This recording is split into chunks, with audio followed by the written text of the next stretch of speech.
বিমানবালার চাকুরির প্রলোভনে এক তরুণীকে ধর্ষণের অভিযোগে গ্রেফতার হয়েছেন শিল্পপতি দয়াল কুমার বড়ুয়া। শুক্রবার রাতে চট্টগ্রামের সাতকানিয়া থেকে তাকে গ্রেফতার করে রাজধানীর ক্যান্টনমেন্ট থানার পুলিশ। শনিবার তাকে জেল হাজতে প্রেরণের নির্দেশ দিয়েছে আদালত। বিস্তারিত ইমন চৌধুরীর রিপোর্টে। আপনার প্রিয় কাপড়ের যত্নে এলো এনজাইম সমৃদ্ধ Arik silver wash detergent powder 500 গ্রাম মাত্র 70 টাকা। প্রিমার্ক।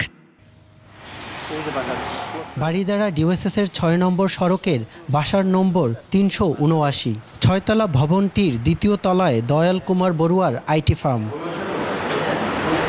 গেল ২৩ অক্টোবর এই অফিসেই দয়াল কুমারের কক্ষে ধর্ষণের অভিযোগ করেন এক তরুণী। মামলার এজাহারে বলা হয় ৬ থেকে ৭ মাস আগে দয়াল কুমারের সঙ্গে পরিচয়। রেস্টুরেন্টে চাকরির সুবাদে পরিচয় হলেও আরও ভালো চাকরি পাইয়ে দেওয়ার প্রলোভন দেখান দয়াল কুমার। এরই এক পর্যায়ে ইন্টারভিউ নেওয়ার কথা বলে বারিধারার অফিসে ২৩ অক্টোবর ডাকা হয় তাকে।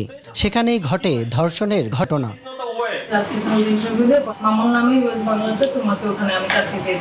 আমি সকাল থেকে এখানে বসে আছি, উনি একটু আগে আসছে, আর কেউ ছিল না।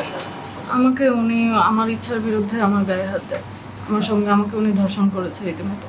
ধর্ষণের শিকার হওয়ার পর তরুণী কয়েকজন ব্যক্তির সাহায্য চান। সে সময় দয়াল কুমার এ ঘটনা পুরোপুরি অস্বীকার করেন। এটা তো পুরো একটা ডিফেন্স এরিয়া, এতে হুট করে কি অত ভাই আপনি সবাই বড় লোক, অত আমার সাথে কথা বলা উচিত। আমি একটা ৪২ লক্ষ লোককে রিপ্রেজেন্ট করতে পারি, আমি সকাল থেকে আসা বসে আমি মাত্র ঢুকলাম। ২৩ অক্টোবরই রাজধানীর ক্যান্টনমেন্ট থানায় মামলা করেন ওই ভুক্তভোগী। শুক্রবার চট্টগ্রামের সাতকানিয়া থেকে গ্রেপ্তার করা হয় দয়ালকে। কেবিন ক্রু হিসেবে ভিকটিম তরুণীকে চাকরি দেওয়ার প্রলোভন দেখিয়ে তাকে তার অফিস কক্ষে নিয়ে ধর্ষণ করেছে বলে তরুণী জানিয়েছে। এই ব্যাপারে প্রাথমিক তদন্ত অব্যাহত আছে। শনিবার দয়াল কুমারকে ঢাকার সিএমএম আদালতে নেওয়া হয়। এ সময় তরুণীর মেডিকেল রিপোর্ট পাওয়ার আগ পর্যন্ত দয়াল কুমারকে জেল হাজতে প্রেরণের নির্দেশ দেওয়া হয়।